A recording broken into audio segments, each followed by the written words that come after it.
বাংলাদেশের খুব কাছের মিয়ানমারের রাখাইনের আকাশে এখন বারুদের গন্ধ, কিন্তু সেই বারুদের গন্ধ শুধু সীমান্তের ওপারেই সীমাবদ্ধ নেই, তা এবার মিশে যাচ্ছে বাংলাদেশের বাতাসেও। সম্প্রতি মিয়ানমারের রাখাইন রাজ্যে চলমান সংঘাত বাংলাদেশের জাতীয় নিরাপত্তার জন্য এক অশনি সংকেত হয়ে দাঁড়িয়েছে। সরকারের একটি বিশেষ গোয়েন্দা সংস্থার গোপন প্রতিবেদনে উঠে এসেছে এমন কিছু তথ্য যা দেশের নীতি নির্ধারকদের কপালে চিন্তার ভাঁজ ফেলেছে। প্রতিবেদনের সবচেয়ে বিস্ফোরক তথ্য হলো বাংলাদেশের কয়েকশো পাহাড়ি যুবক সীমান্ত পেরিয়ে আরাকান আর্মির পক্ষে সরাসরি যুদ্ধে অংশ নিচ্ছে। শুধু যুদ্ধই নয়, তারা সেখানে ভারী ও অত্যাধুনিক অস্ত্র চালানোর দীর্ঘমেয়াদী প্রশিক্ষণ নিচ্ছে। উদ্বেগজনক বিষয় হলো প্রশিক্ষণ শেষে এই যুবকরা আধুনিক অস্ত্রসহ গোপনে বাংলাদেশে ফিরে আসছে। প্রতিরক্ষা বিশ্লেষকদের মতে যুদ্ধ প্রশিক্ষণপ্রাপ্ত এই যুবকরা যদি কোনো অপরাধী চক্র বা উগ্রবাদী সংগঠনের সঙ্গে হাত মেলায়, তবে পার্বত্য অঞ্চল ও সীমান্তবর্তী জেলাগুলোর জন্য তা অশনি সংকেত হয়ে দাঁড়াবে।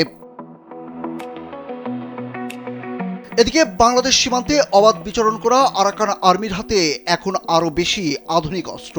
গেরিলা লড়াই ছেড়ে তারা এখন বাহিনীতে রূপ নিয়েছে।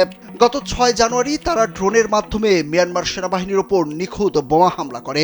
গোয়েন্দা তথ্য বলছে আরাকান আর্মির ড্রোন এখন মাঝে মধ্যেই বাংলাদেশের সীমানার ভেতরে ঢুকে নজরদারি চালাচ্ছে।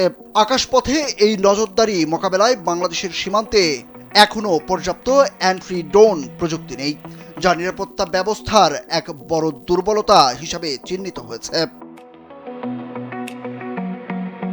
রাখাইনের এই যুদ্ধের জ্বালানি আসছে বাংলাদেশের টাকা থেকেই। অবাক করার মতো হলেও সত্য যে আরাকান আর্মির যুদ্ধ অর্থনীতির মূল চালিকা শক্তি হলো বাংলাদেশে পাচার হওয়া ইয়াবা ও মাদক। মিয়ানমার থেকে মাদকের বিশাল চালান আসছে এপারে, আর বিনিময়ে এদেশ থেকে চাল ডাল সহ নিত্যপণ্যের রসদ যাচ্ছে ওপারের বিদ্রোহীদের ক্যাম্পে। মাদকের এই কালো টাকা দিয়ে কেনা হচ্ছে আধুনিক অস্ত্র। সীমান্তের অস্থিরতা সরাসরি আশ্রে পড়ছে রোহিঙ্গা ক্যাম্পগুলোতেও। রাখাইনে আধিপত্য বিস্তার নিয়ে আরাকান আর্মির সঙ্গে রোহিঙ্গা সশস্ত্র সংগঠন আরসা ও ARA এর ভয়াবহ সংঘাত চলছে। এই যুদ্ধের প্রভাব পড়েছে কক্সবাজারের ক্যাম্পগুলোতেও।